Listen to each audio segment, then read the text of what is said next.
would you say that having to resign because of the Iraq War would be a low point in your career? Oh, certainly. And I mean, I put my adult life, I was brought up as a Catholic, and then 16, 17, I think the Catholic Church teaching that people shouldn't use contraception is so ridiculous. And then, in no time at all, you think, I'm not sure God exists. So I stopped being a practicing Catholic, much to the anguish of my mother. And I really poured myself into the Labour Party as my moral universe, my way of contributing to making the world and our country more just. So to fall out with the Labour Party for me was an enormous thing. And to see my government make such a profound error. And in my case, of course, I was booked to resign same day as Robin Cook, just before the vote on the war and the actual invasion. And Tony Blair negotiated with me and made a whole series of promises, and persuaded me to stay for a little time and then didn't keep the promises. And so I went just after. So as well as it being a time of absolute anguish, because of course a war, there's nothing bigger in politics, choosing to take life and sacrifice life.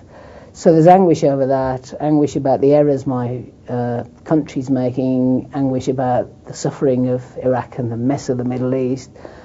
And then because I nearly went and then stayed and then went a bit later, I got lots of flack from all sides.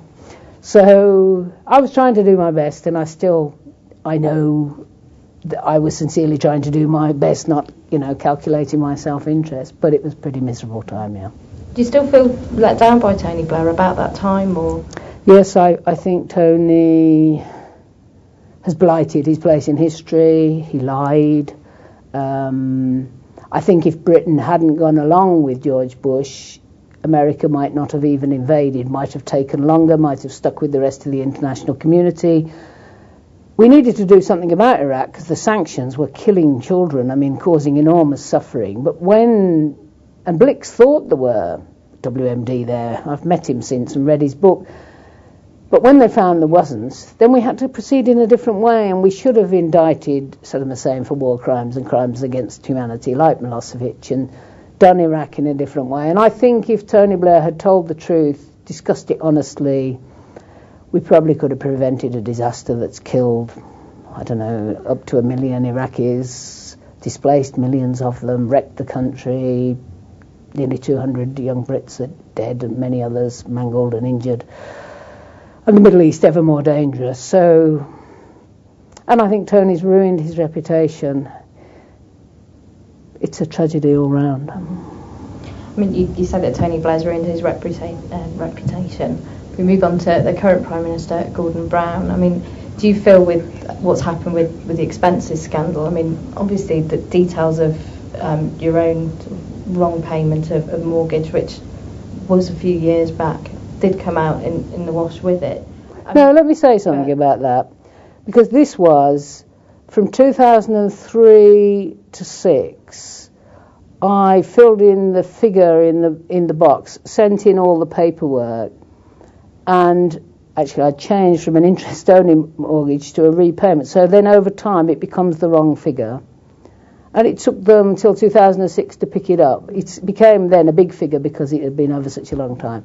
It was paid back and sorted out before there was any freedom of information, any telegraph. Yeah. So I think for them to bring it forward as though something was wrong was dishonest. Mm-hmm. In fact, if the fees office was slow, but if the fees office, it was a question of it, operating properly, picking something up, and there was no deceit of any kind. They should have picked up the numbers on the paper. So I feel resentful that the Telegraph tried to mire me in it when it really isn't true. Yeah. And actually, I must say, people in Lady would have been ever so sweet and said, "Don't worry, Claire, we know you weren't up to anything." Yeah. Your expenses aside, as you said, that was a few years ago. It was a genuine error. That was corrected. That was corrected, and it predated the expenses at the moment. Do you feel, though, with what's come out in connection with other MPs of all parties, that there are MPs out there for their own sort of ends? What I think is, first, it was a very bad, baggy expenses or allowance system, as it was called, and it used to be about 10,000 a year maximum, and they increased it, and it kind of, there was a kind of encouragement to claim the max, though lots of people, including me, never did that. And so I think it was a bad, baggy system that kind of encouraged people to hype it up.